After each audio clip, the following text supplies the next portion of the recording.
Webcasting around the world from the desert metropolis of Phoenix, Arizona, this is The Dividing Line. The Apostle Peter commanded Christians to be ready to give a defense for the hope that is within us, yet to give that answer with gentleness and reverence. Our host is Dr. James White, Director of Alpha and Omega Ministries and an elder at the Phoenix Reformed Baptist Church. This is a live program, and we invite your participation. If you'd like to talk with Dr. White, call us at 602-973-4602 or toll free across the United States. It's 1-877-753-3341. And now, with today's topic, here is James White. And welcome to The Dividing Line. I hope everyone who is watching via our newfangled video feed notices the really cool lumen glass in the back. That's my small one. I've actually got larger ones. Maybe I'll have to drag the big green one in sometime so it looks very Borgish. But for those of you who are utter geeks, you can notice that in the background, and that makes everything we're going to be doing today really cool, at least for people who think that people like Worf are really cool. But anyways, for the rest of you, welcome to the program today. This is the last Dividing Line for over 2 weeks. Over 2 weeks. I would say we're looking at, I suppose it would help if I had a calendar up so I could actually see this, but next time we will be getting together, Lord willing, would be on the 15th of October.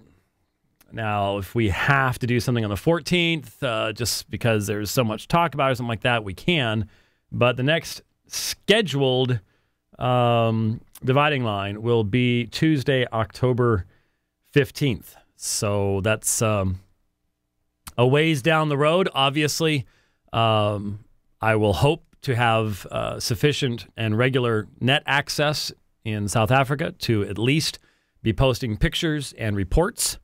And I am going to be bringing a camera down with me and asking that someone be busily snapping away, almost annoyingly snapping away, shall we say. So we'll be able to have a good record along those lines, but it'll be October 15th before we can get back together again. And who knows what will have happened between now and then on so many different fronts. How many more times will Josh Williamson have been arrested in the United Kingdom by October 15th is the question. For those of you who don't know what that means, I mentioned briefly the arrest in the United Kingdom of Josh Williamson. He was arrested again over the weekend. The video is available up online. It is the perfect illustration of secularists trying to silence the preaching of the gospel. You're speaking too loud. Yeah, that's why. Josh doesn't know how to speak quietly. Josh is a big man. And the sound that you hear is Knox spinning in his grave as to what has become of Scotland. Because I'll tell you something. When the light goes out in a country, it gets really dark.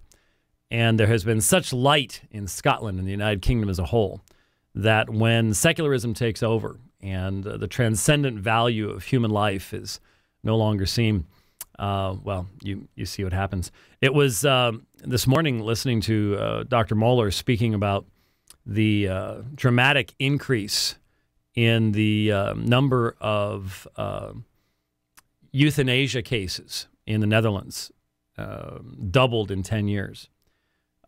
Just put all together, folks. Pretty soon, a matter of days, your health care will be under the control of the IRS. Yes, indeed. 4 times the expense at 1/4 of the choices. There you go. Brilliant move towards socialism. Which will have everybody really upset, but not upset enough to do anything about it because it takes leadership to do that. And so soon you're going to have a secular state with IRS agents in charge of your health care. And as you're getting older, euthanasia is coming our direction in this land as well, just as it already exists in Europe. And put it all together, man, and those death panels... That term will be, let's just say we'll be getting rid of people a whole lot faster through the healthcare system than through the justice system when they kill people and things like that. It'll be far safer in fact, if you're an old person, to be on death row than to be a regular citizen. Think about that one for a while and just go, wow, what did happen to the United States of America? Well, the U.S. I grew up in doesn't exist anymore, to be perfectly honest with you. It just doesn't exist anymore. We also have the what's being called now the Gestapo out there. Here's the story. Guido Barilla, chairman of the world's leading pasta manufacturer, prompted calls for a consumer boycott Thursday after telling Italian radio his company would never use a gay family in its advertising. I would never do a commercial with a homosexual family, not for lack of respect, but because we don't agree with them. Ours is a classic family where the woman plays a fundamental role, Barilla, 55, said in an interview with Radio 24 on Wednesday. Barilla, one of the best-known pasta brands around the world, is one of Italy's biggest advertisers, and for many years has used the image of a happy family living in an idealized version of the Italian countryside with the slogan, where there's Barilla, there's home. Is it Barilla? I assume it's Barilla. I don't know. I don't claim to speak Italian. In the interview, Barilla said he opposed adoption by gay parents, but was in favor of allowing gay marriage, which is not legal in Italy. His comment about advertising was in response to a direct question about whether he would ever feature a gay family in his company's commercials. So, once again, here's a guy who's actually in favor of gay marriage. But that is not enough, and you've just got to understand it. For the homosexual lobby, it's not acceptance of a part of the agenda.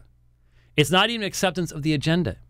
That's not enough. You're a homophobe if you only accept. You're a homophobe if you're only tolerant. You have to rejoice. You have to affirm. You have to revel in the glory of homosexuality. That's what you got to do.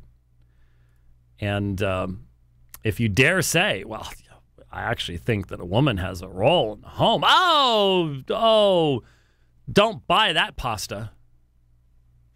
That's why we refer to the Gestapo. I just looked over at Twitter, and one of our brethren near Kiev just asked, "Who is Worf?" Well, he is about the age of my son, so now my son would know who Worf was because he grew up with that. But Worf is the Klingon. Well, he was security officer, and he had a couple other different roles in Star Trek: Next Generation. And but then he moved on to other. I think he had a role for a while at Deep Space Nine, and may have even made a cameo at some point. Everybody made a cameo at some point in Voyager because you could, So, and he was in the Star Trek movies and stuff like that. So that's who Worf is. Sorry about that. I realize I have to try to expand to my transnational audience. Okay, and then along the same line, now here's the story. Christian group meets in Kansas to discuss whether or not the Bible condemns homosexuality. Wrong. This is Matthew Vine's get-together, and that's not what they're getting together to discuss. They're getting together to train 50 hand-picked people to go into conservative churches to try to overthrow the biblical testimony to the sinfulness of homosexuality. That's what they're doing. That's obviously what they're doing. It's not, well, we're open to a discussion. No, you're not. No, you're not. But Matthew Vines of Wichita grew up attending a conservative evangelical Presbyterian church in the city and relies heavily on intensive study of the Bible for his presentations. He said liberal and moderate Christian churches have adopted more gay-friendly stances, but conservative churches remain steadfast in our opposition to homosexuality. The 23-year-old Vines, younger than my youngest, wants to bring change with his message. The Bible doesn't actually say same-sex orientation is a sin or condemn loving gay relationships. Out of only 100 applicants. This is amazing. I mean, he's been asking for people to apply.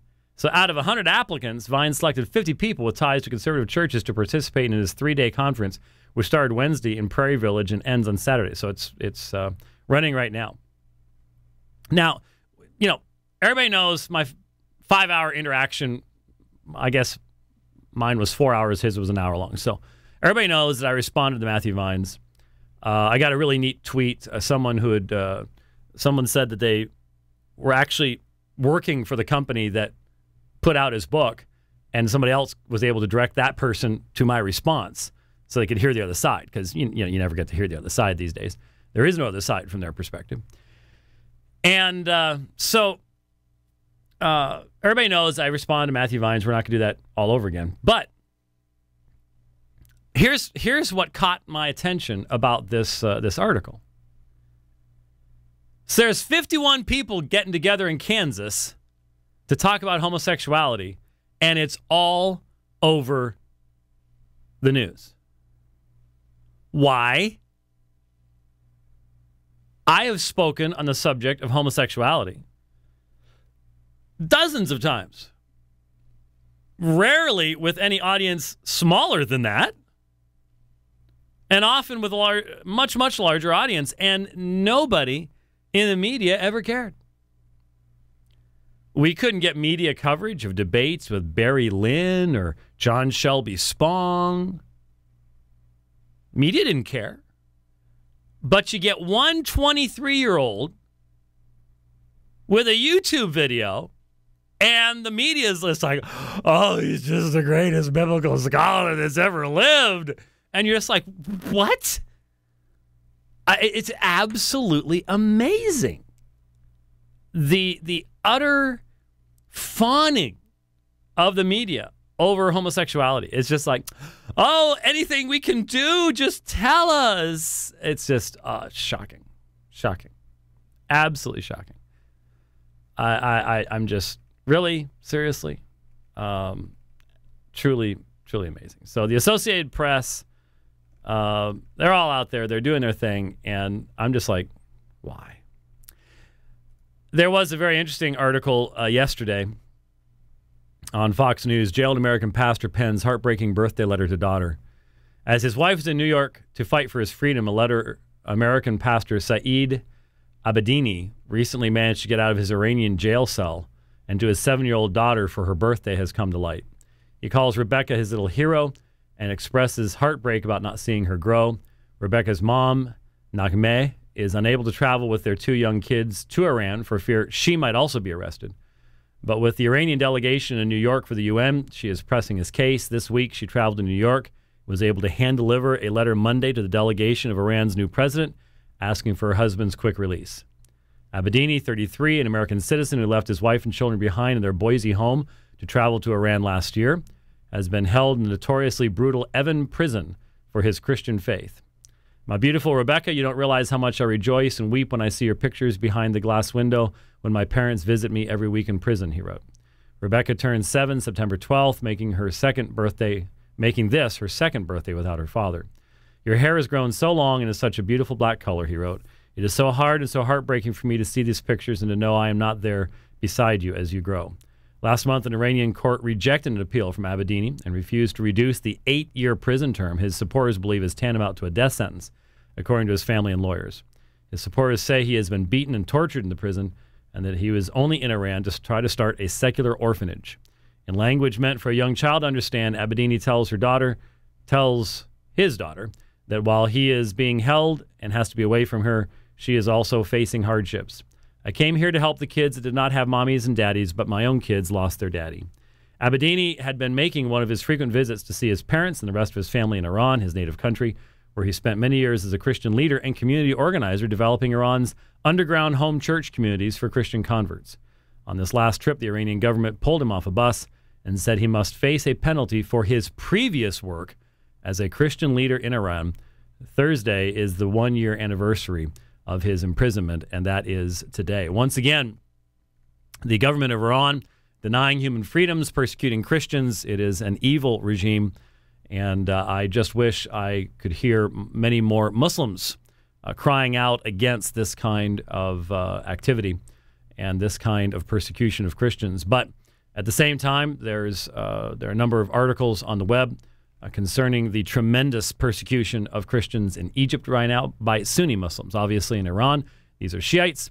In Egypt, the followers of Morsi are taking out their anger at Morsi's removal by destroying Christian churches, churches that have been in use for 1,600 years, uninterrupted, are now closed and shuttered, burned. by the followers, the radical followers of Morsi and the Islamic Brotherhood there in Egypt. A tremendous amount of persecution of Christian believers taking place in the Islamic world today, and it is something that we must keep in mind and certainly pray for those who have lost their lives in this terrible situation and in this terrible persecution. Well, speaking of Islam, now I actually didn't have Rich skip over the phone number. If this is the last time that we're going to be together before we head for South Africa. So the problem is, for some reason, we are having major network problems at our office today. And my computers do not know that the phone network works any longer or is in existence. I've tried to do the regular connection. It's always worked up until today. But today, the internal network has decided that it is just simply not going to cooperate in any way, shape, or form, and just is not working. So I can't see if there are phone calls or anything of the like. So I guess we'll still leave that as an option. I will just have to be manually informed of the existence of phone calls because nothing else is working right. We're having some network issues. I did want to continue in my responses as well. If we have phone calls, we'll interrupt toward the end, but did want to get at least through my response to Bashir Varnia. I didn't get through all of Yusuf Ismail on New Testament stuff, but I've certainly made a good faith effort anyways. And if I finish with Bashir, I'll move back to Yusuf here. But I've only got a few minutes left in Bashir's comments, so let's continue on with that. The actual atonement also has problems. Again, it is a work in progress, still debate amongst in Christendom. Did Jesus die as God? Then God died? Doesn't make sense. Did he die as a man? Still problematical. Well, if I had an extra copy of The Death of Death, I'd probably take it with me now, having heard that, just to give it to Bashir. Again, since the author of the Quran did not understand what Christians believed, even in his day, I mean, I'm not even going to, don't even have to say did not have direct knowledge of the New Testament teachings. That's clear and obvious. But since the author of the Quran did not even know what Christians believed in his day, that unfortunately has continued on to his followers as well.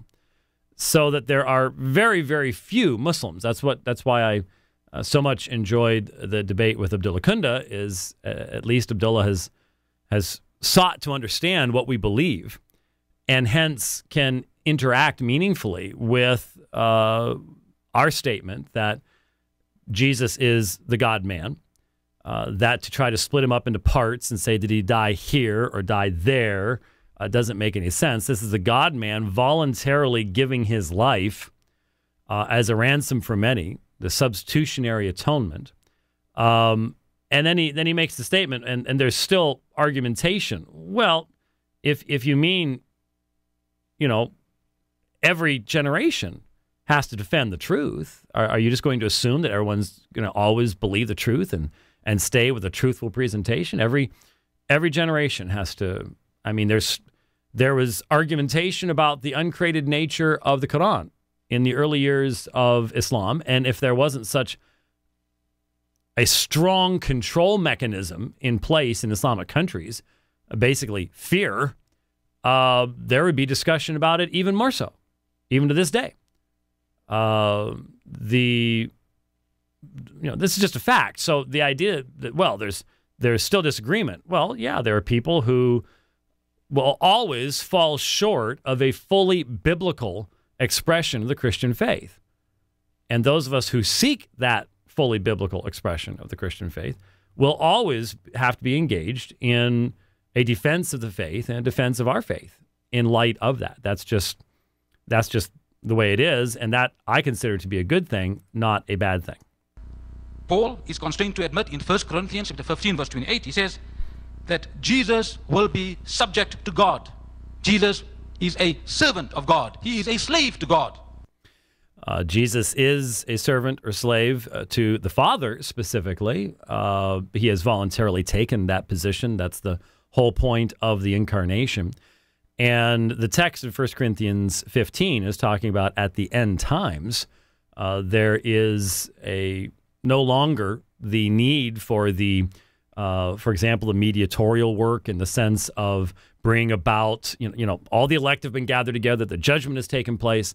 All of that is now a completed thing.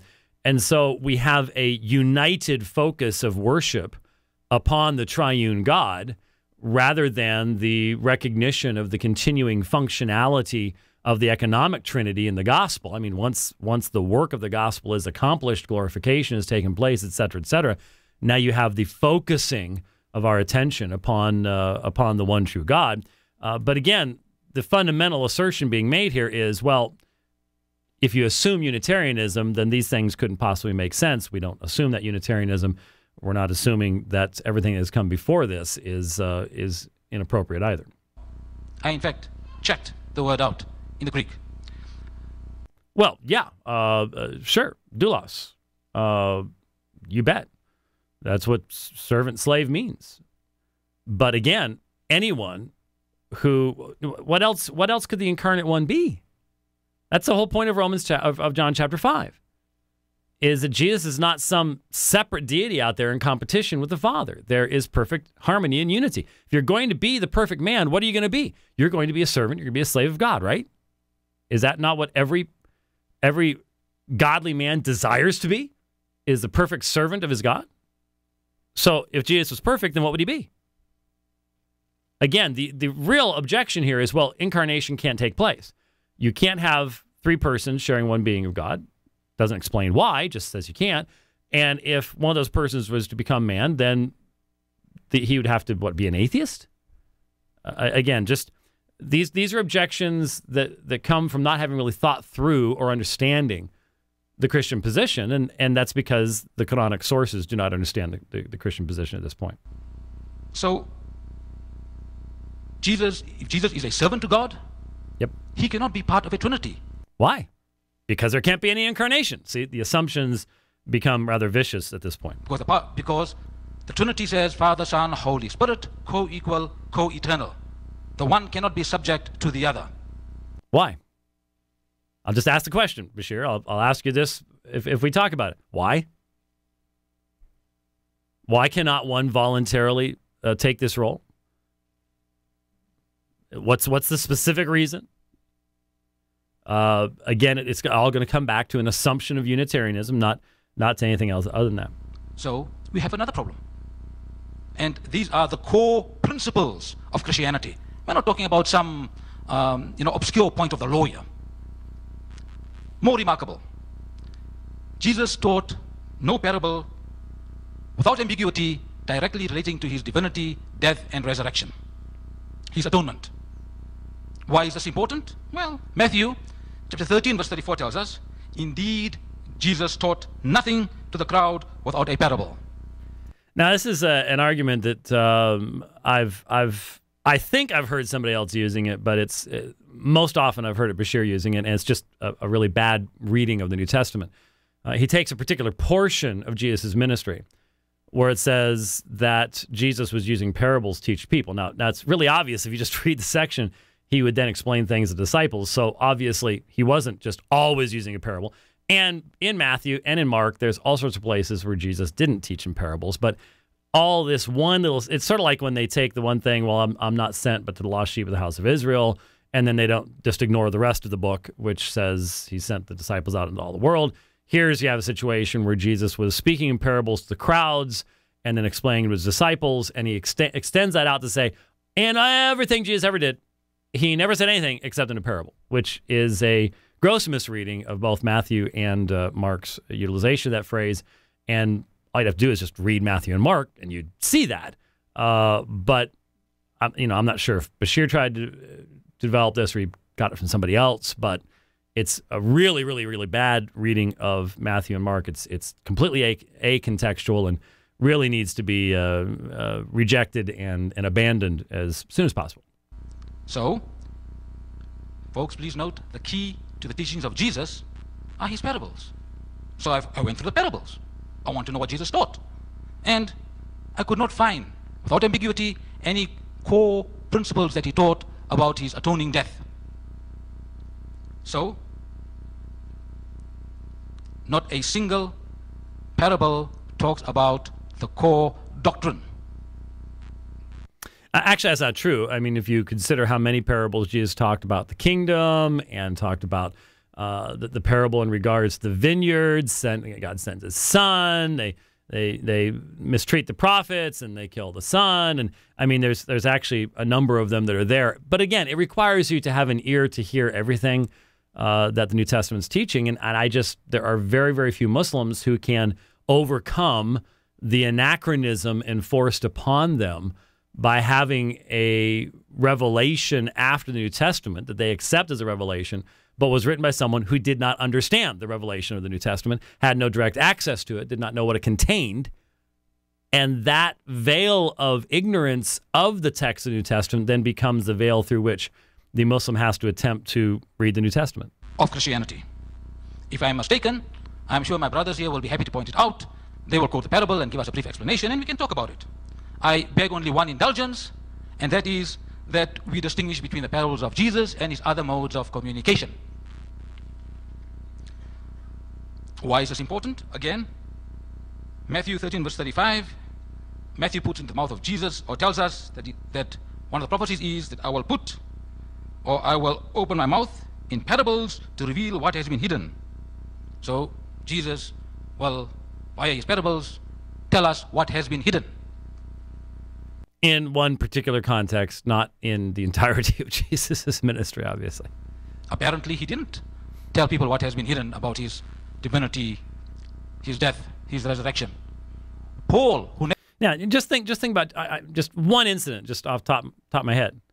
The woman who anoints Jesus' feet and wipes it with his hair. What does Jesus say? She has anointed me for my what? For my burial. So, and that's in Mark, by the way.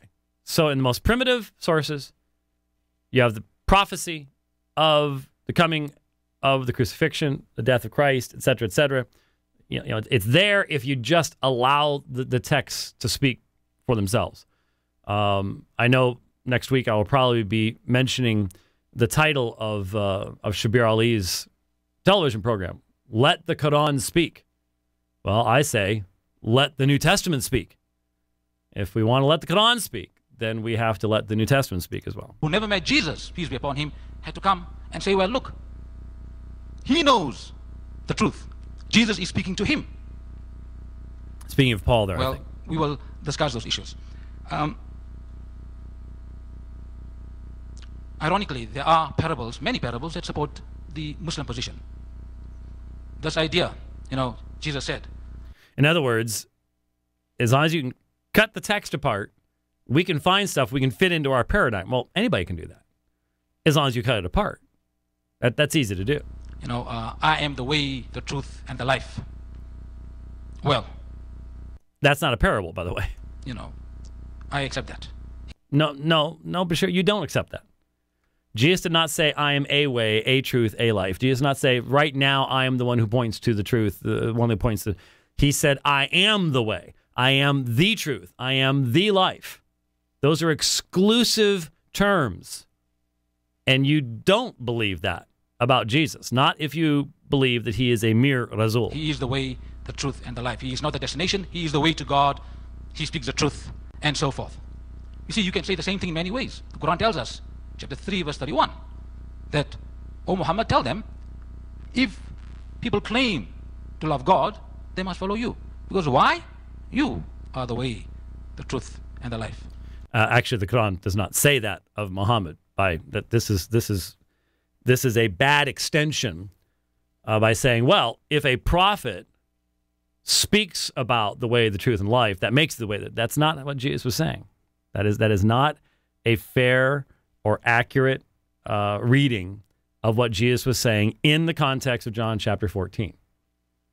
It's not. There's no reason to be making this type of argumentation. Moses, Old Testament, same thing.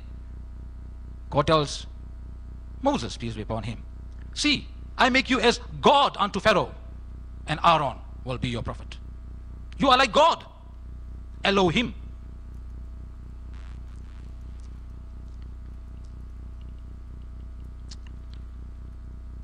You know, the issue of God and his attitude to sin in Islam. Absolute perfection is a quality of God. When man talks about perfection, we can only talk about relative perfection. Because it is unthinkable that God Almighty, who is perfect in knowledge and in power, would create a creature who is imperfect and then demand absolute perfection from this creature. Now, did you catch that? Because there is an interesting parallel to the argument that Abdullah Kunda made. Remember what that one was? And that was, man by nature is imperfect. That's why the incarnation could not take place. So God cannot make a perfect creature. Any creature is imperfect. So deity becomes the definition of perfection. Anything that is not deity is imperfect.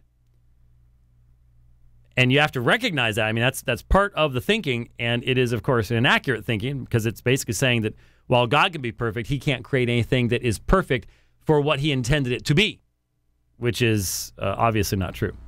Is God a tyrant? No. Then it is a strange idea for me as Muslims to say that God demands absolute perfection. And since man is capable of sin, and that every person, yes. Again, all you got to do is go back to the Deuteronomic law. Blessings and cursings. I mean, this has been from the beginning. The whole reason that you have the sacrificial system is because of the recognition of man's falling short. Well, you have to, if there's a falling short, you have to know what you're falling short of. And what are you falling short of? The revelation God has made of his law for man's behavior. So you have here now the Islamic idea, at least as being expressed by Bashir, of sort of grading on the curve. We're not that bad. That's not the prophetic message of the Old Testament, and certainly not that of the New. Wilson, therefore, God cannot forgive you. In chapter 42, verse 37, and I'll end up with this verse, humanity is assured that salvation will come to those who, as the Quran says, who avoid the greater crimes and sinful deeds, and when they are angry, even then they forgive. You believe, you do good works. As the Quran says, when you are angry, Jesus, peace be upon him, said the same thing. He says, forgive us our debts, our sins, as we have forgiven the sins of others. The Lord's Prayer. Jesus prayed in this manner. So there's the end of his presentation. Well, Jesus taught us to pray, but he did not teach us that by doing our good works, we somehow would merit forgiveness from God. That is not his teaching. That is certainly how man's religions view these things, as certainly not the New Testament or the biblical presentation on that particular subject. Looking forward to meeting Bashir and getting to talk to him about many of these issues, and that will be, I think, let's see, today's Thursday. Coming up right at a week from now or so, Lord willing, that's exactly what we'll be doing. By the way, the programs that we're going to be doing on Unbelievable this when I'm in London, one will be with Peter Williams on who's with Catholic Voices, and we're going to be discussing ultimate authority for Christians, in other words, sola scriptura, and of course my assertion of sola ecclesia on the part of the Roman Catholic Communion. And then a second program with Yusuf Ismail on the role of Jesus in Christianity and Islam. So those will be the programs on Monday. You throw those in with all the talks and debates in South Africa, and it's 20. There will be 20 of them. And people go ask, are they going to be recorded? Well, I don't know. Obviously, the debates will be. An Unbelievable will be. So there's at least 8 right there. And a lot of the others, I've spoken on similar topics here in the States. You could probably find them if you look through sermon audio and things like that. Homosexuality and speaking on Jehovah's Witnesses and stuff like that as well. So my understanding is we do have a phone call, and let's talk to Sam. Hi, Sam. Hello, Sam. What? Dr. White? Yes, sir. Hello? How are you? I'm good. How are you doing? Doing all right? Okay. Sorry, I'm driving through Illinois, so it's going to be kind of, I guess, spotty a little bit. I had a question about the Uthmanic revision. From my understanding, basically they gathered all the Quranic text or codexes or whatever and compiled them all together, then burned everything else. Am I understanding that correctly? Well, first of all, I just want you to realize, Sam, that of all the truck drivers in the United States right now, you are probably the only one discussing the Uthmanic revision while on the road. I just thought that's Yes, sir. a pretty unique thing to be doing. Well, that's sort of the case. When you look carefully at what the Islamic sources indicate, and also throw some light on it from others, non-Islamic sources that narrate the same material around the same time. When you look at it, basically what happens is there's a two-part creation of the standardized Uthmanic text. The first takes place shortly after Muhammad's death, where a single manuscript is produced and then kept for the next 20 years. And then about 20 years after Muhammad's death, you have people starting to pronounce the Quran differently and to read the Quran differently in different places. And so there is a great concern that this will cause divisions within the Islamic Ummah. And so Uthman puts together a group. They get that first manuscript. They don't just simply repeat it, though. They put together a group, and they start looking for more stuff. They find more material. A specific verse, ayah, is quoted as having been not included in that original. And then they create a standardized version. They make copies of it and send it to the chief cities of the Islamic Empire at the time. And there is a command that, first of all, that Uthman destroys the materials that he used to produce his final version. And then the decree goes out that anyone else that has any Quranic materials, whether full manuscripts or parts of manuscripts, is to burn those things. And this is what results in the division, according to many sources, between Abdullah ibn Masud and Uthman. Abdullah tells his people to hide their Qurans, to protect them. He rejects the work of the committee that put it together, and so you have these competing traditions for a while. And Ibn Masud is focused in the Kufa area, and so it doesn't go all that smoothly. But certainly, when you have the power of the sword, you can standardize a text, as Uthman did, and it takes some time to get rid of the variant readings from the other people like Ibn Masud.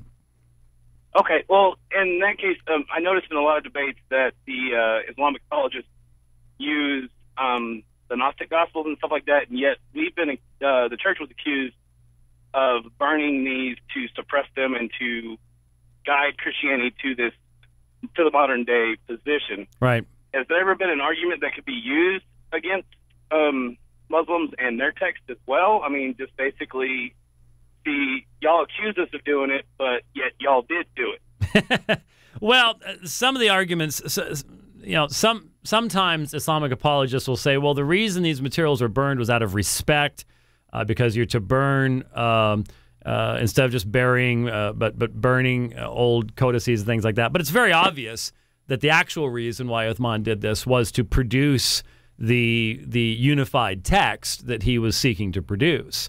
Now, the reality is that while there might have been local incidences where a local bishop would say this particular book is bad, it should be burned or something like that, there was never a time where you had until the medieval period, really, where once you have the state church, which develops after the days of Augustine and into the medieval period, you just never had the opportunity to be able to do what Uthman did have the opportunity of doing in producing the revision that he did, because the Quran did not have the kind of explosive copying and distribution, the multifocality, as I call it, that you have with the New Testament, because you've only got one author and you don't have multiple authors at multiple times writing to multiple audiences.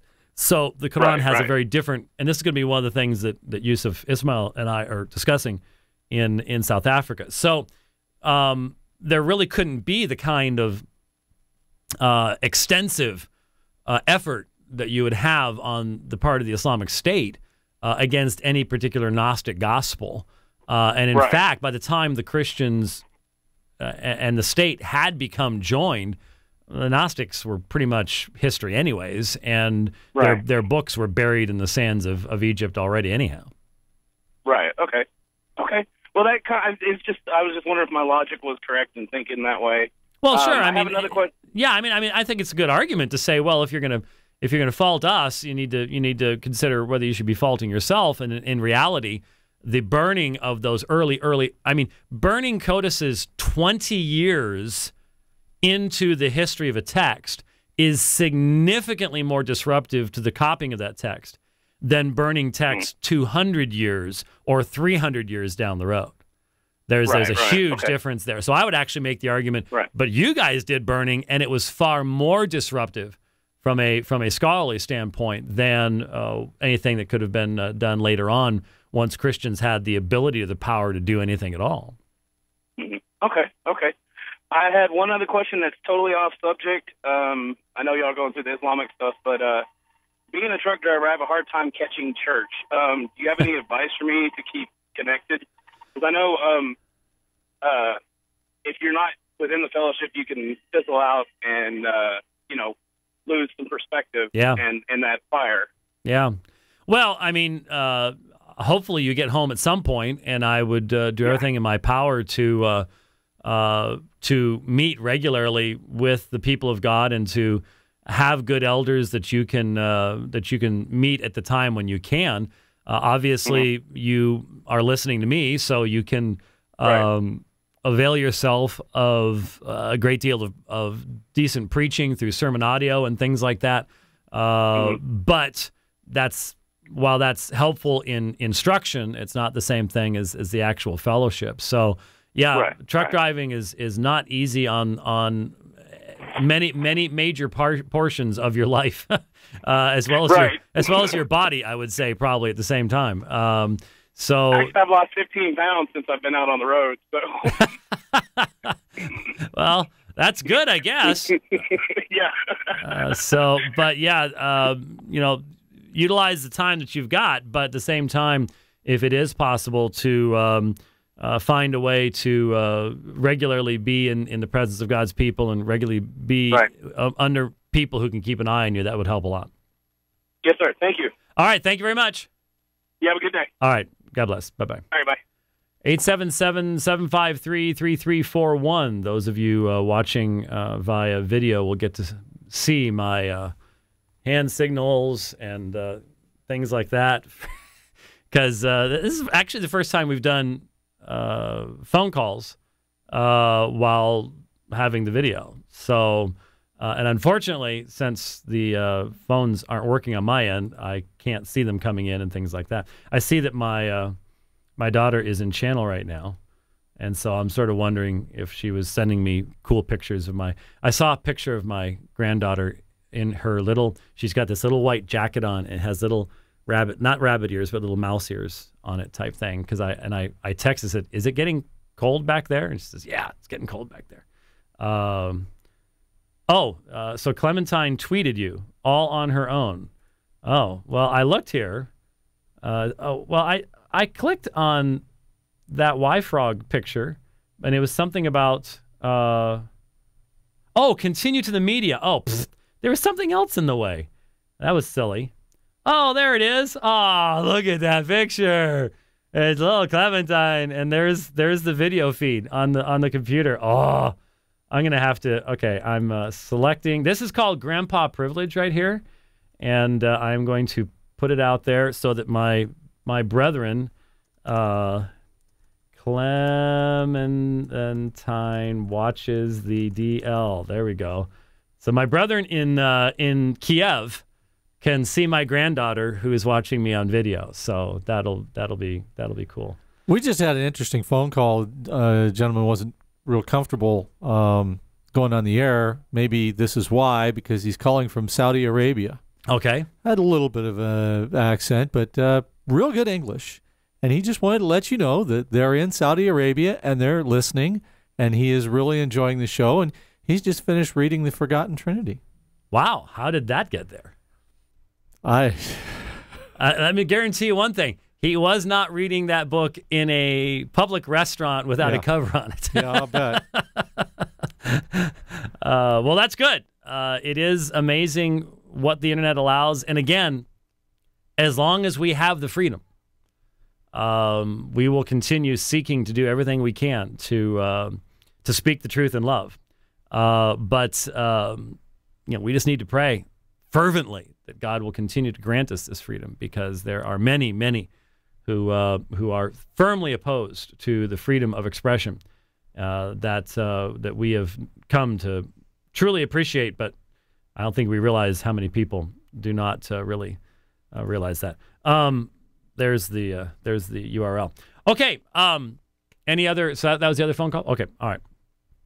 Then I'm going to go back in the last few minutes we have here to Yusuf Ismail, and this was that I wrote to Yusuf today. He was sending me the final time frame outline for our two-part debate on the transmission of the text of the Quran and the New Testament. And because we're doing two of them, sort of like Adnan and I did, we only have half an hour opening statements. Now, half an hour is actually longer than what I'm used to anymore. But Yusuf likes 40-minute and 45-minute, up to an hour-long presentations. And so I saw it said 30 minutes. And so my only response was, that's great, that's fine. I said, that 30 minutes, how'd I put it? That 30 minutes is really bothering you. Or can you survive 30 minutes, Yusuf, or something like that with a little smiley face? Because he obviously likes really long opening presentations, which I do too. I mean, if you look back at the original debates we did back in the early 90s, I wanted 30, 40-minute presentations because you want to be able to develop your points and things like that. I understand that. But unfortunately, we live in a day where, what was that I was saying? See what I mean? See there. One of my brethren in Ukraine. Wow, your granddaughter is adorable. Thanks for sharing. Yeah, yes, she is. Oh, she's so cute. Then again, my daughter was cute like that too. It's amazing to compare their pictures. They're just chip off the old block, shall we say. But I love being a grandpa. In fact, I can even use it as an excuse. I love this. Yesterday, Yeah, yesterday. I was at the top of a really tough climb in a 78-mile bike ride, and it's getting steep right toward the top, about halfway through the ride. And this guy was catching me. I knew he was going to catch me. I was doing everything I could to hold him off, but he was just going to be too strong. And it was terrible. I should not have done this.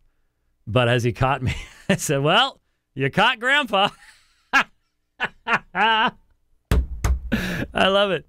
Because, I mean, he was like, he may have been as old as 40, but he looked like he was like more in his mid-30s or something like that. And so, well, you caught Grandpa. It's just like taking a pin and so you caught me, but did you know I'm a heart patient? That kind of thing. It's funny. Anyhow, what can I say? What can I say as I can get back to work here, especially since we only have about 10 minutes left. We'll try to get through a few more minutes with Yusuf Ismail here. And that was a chap who discovered them, Constantine von Tischendorf, in St. Catherine's Monastery at Mount Sinai, which caused major apprehension in the world. When compared with the New Testament, there was something like 14,800 editorial alterations to the existing New Testament in the early 19th century, late 19th century, or mid-19th century. I really struggle with Yusuf's terminology of editorial changes, etc., etc. Did Codex Sinaiticus, was Codex Sinaiticus a Byzantine manuscript? No, it was not. But remember, in the vast majority of meaningful places, Sinaiticus is going to be joined by Vaticanus, and Vaticanus had been known for how long? I mean, Erasmus knew of it. So, I mean, it had been known for hundreds of years. So the idea that, wow, one of the reasons the Sinaiticus had as much impact as it did was because it was not under the control of the Vatican, and therefore its readings were much more readily disseminated. But scholars had already known these readings, and then, of course, the papyri come along, and whoa, look at that. They have the same readings. It's just simply the reestablishment through study of the Alexandrian text type. Now, there seems to be those who are attempting to say that all of this is a Jesuit conspiracy. And this is going to be what we're discussing in December. But here's going to be one of the key issues I'll tell you right now.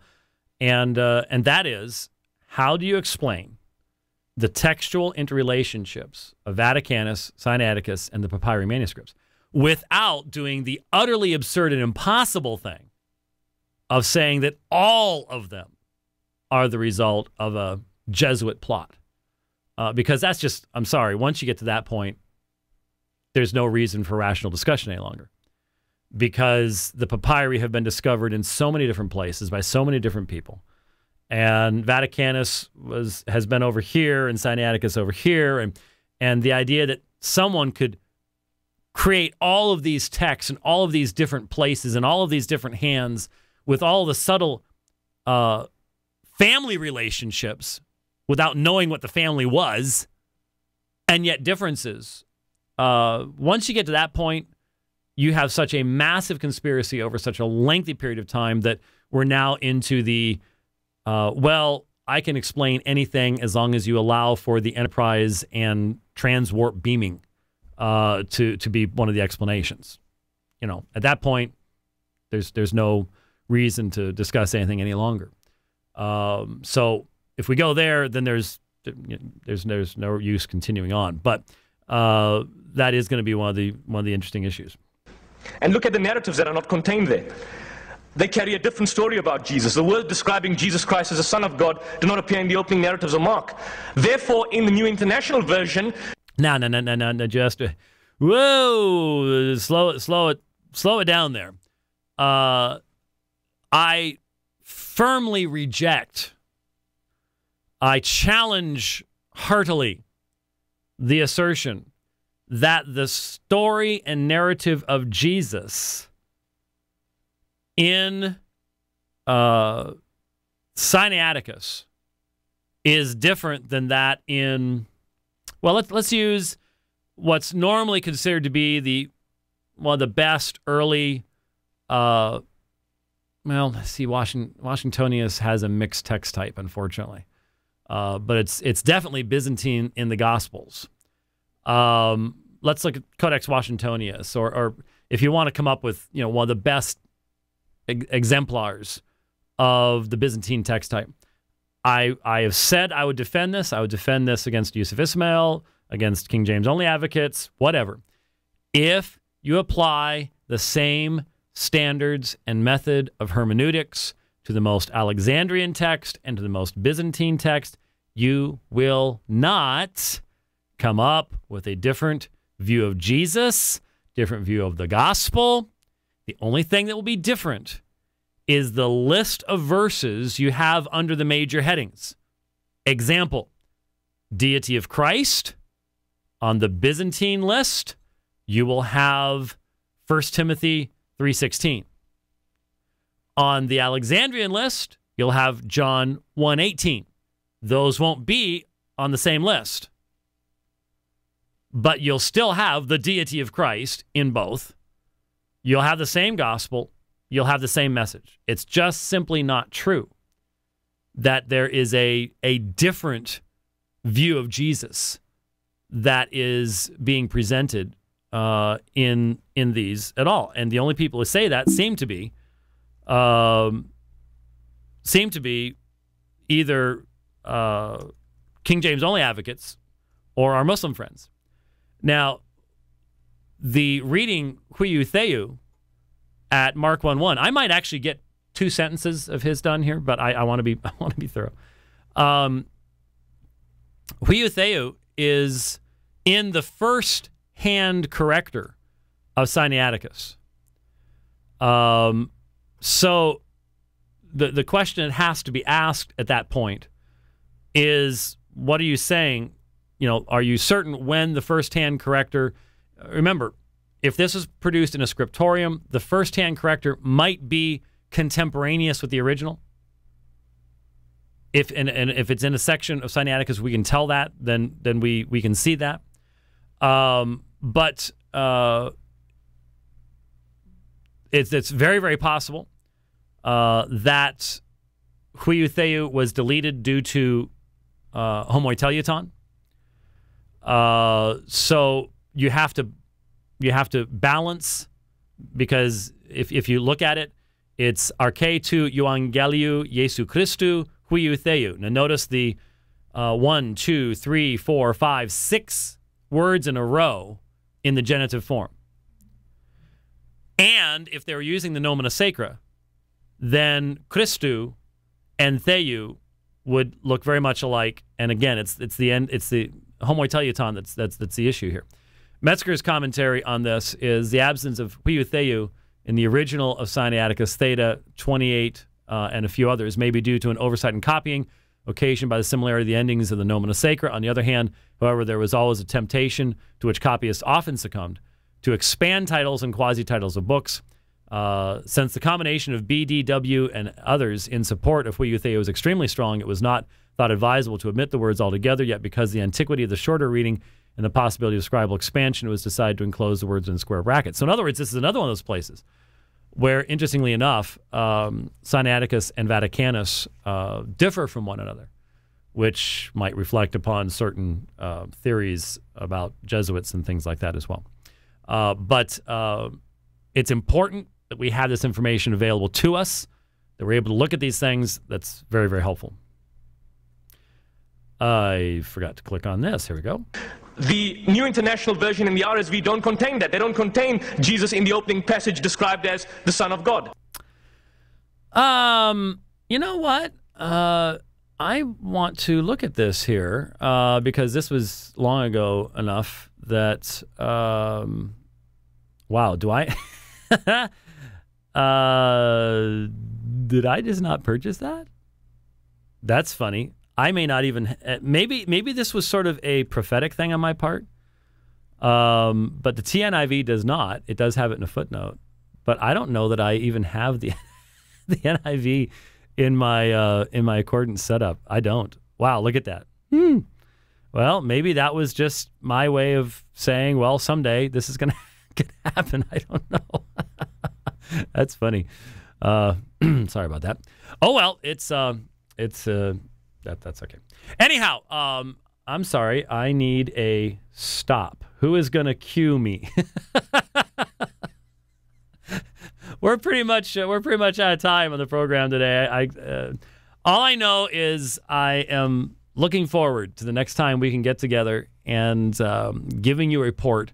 So many of you are praying. I thank you for your prayers. Have been praying. I thank you for your prayers. Many of you have given to make this a possibility.